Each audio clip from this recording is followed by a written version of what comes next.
Assalamualaikum guys, welcome back. Semalam aku dah kongsi dengan korang isu berkenaan dengan konsert KFC yang diselubungi kontroversi lepas beberapa footage sewaktu konsert tu berlangsung viral, yang mana kita dapat tengok ada budak-budak Tafiz yang attend konsert tu, yang mana rata-rata netizen setuju perkara ni kurang manis sebab event tu tak sesuai dengan diorang, memandangkan ada unsur-unsur yang melalaikan.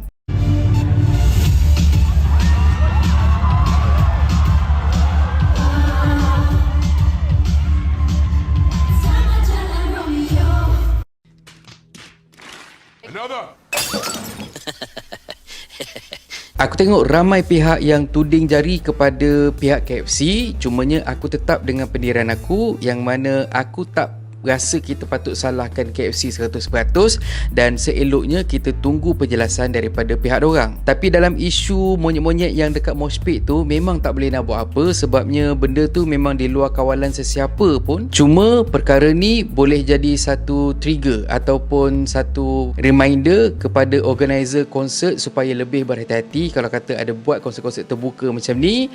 Make sure perkara yang sama tak berulang. Bukanlah nak kata tak boleh nak terkinja-kinja, tapi kena tengoklah keadaan. Kalau kata kau pergi underground gig, lepas tu kau nak tergedik-gedik macam tu, itu terpulang kat kau lah, asalkan tak ada coverage.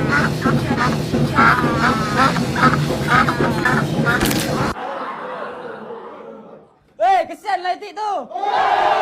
Masing-masing dah besar, otak pun dah bukan dekat lutut dah, dan boleh fikir mana yang baik, mana yang buruk. Dan pada hari yang sama benda ni viral ataupun menimbulkan kontroversi, ada seorang individu yang tampil dan mengaku dia sebenarnya yang ajak budak-budak Tafiz untuk pergi ke konsert tu, dan dia pun dah keluarkan statement rasmi. So dekat sini aku nak bacakan statement daripada seorang individu yang katanya bertanggungjawab bawa budak-budak Tafiz ni, iaitu Andri.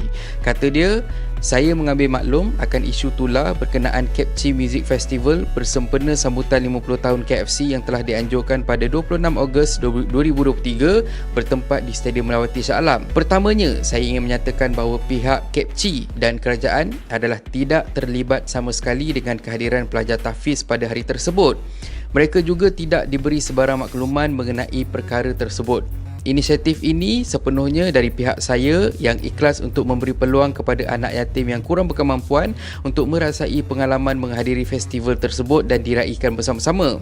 Saya dengan bantuan dan sumbangan dari rakan-rakan telah berjaya mengumpulkan seramai 700 anak-anak yatim dari 22 buah rumah anak-anak yatim seluruh negara. Kami turut difahamkan bahawa konsert tersebut akan dihiburkan oleh penyanyi nombor 1 Malaysia, iaitu Datuk Seri Siti Nurhaliza dan Bunga, yang berpenampilan sopan dan bertudung. Selain itu, kami turut difahamkan bahawa acara tersebut akan turut dihadiri oleh Yang Amat Berhormat Perdana Menteri Malaysia. Menurut perkiraan kami, tema festival tersebut adalah dibenarkan dan boleh dihadiri oleh semua warga Malaysia.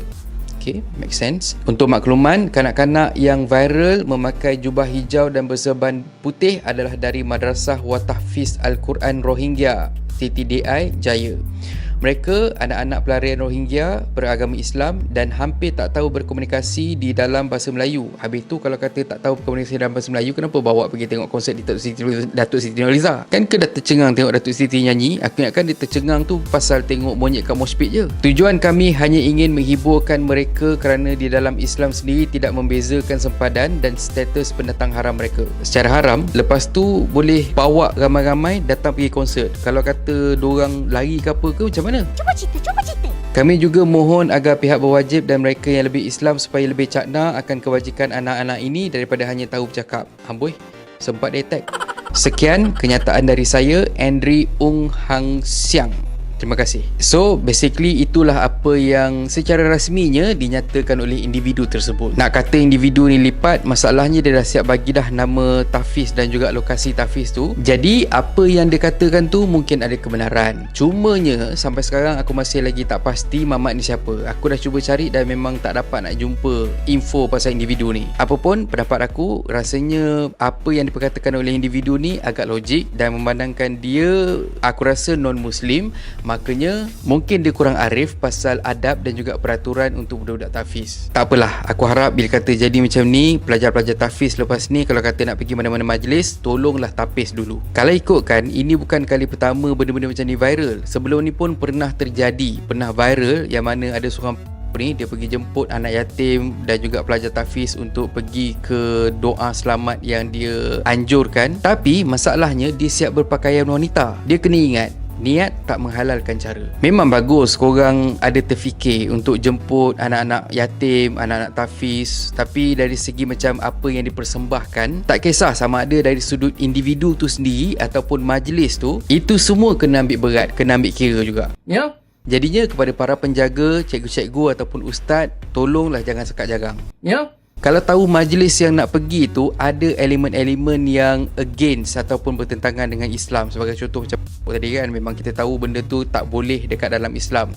Makanya aku rasa tak ada masalah pun untuk tolak elok-elok pelawaan untuk attend majlis-majlis macam tu. Ataupun at least ustaz pergilah wakilkan pelajar tahfiz tu ataupun sekolah tu, dan tak perlu pun nak bawa budak-budak tahfiz tu pergi ke sana. Sebab aku masih lagi faham, walaupun kehidupan contohnya bapuk tu dia sonsang, tapi kita tak boleh nak tinggalkan dia 100%.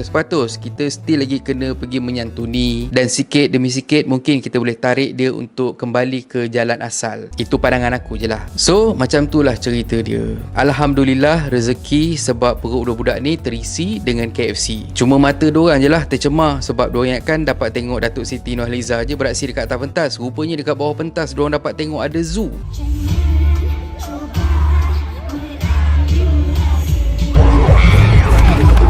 Dan akhir kata pepantun, untung badan orang belanja. Semoga rezeki murah selalu. Tak salah nak terkinja, tapi masuk sangka dulu.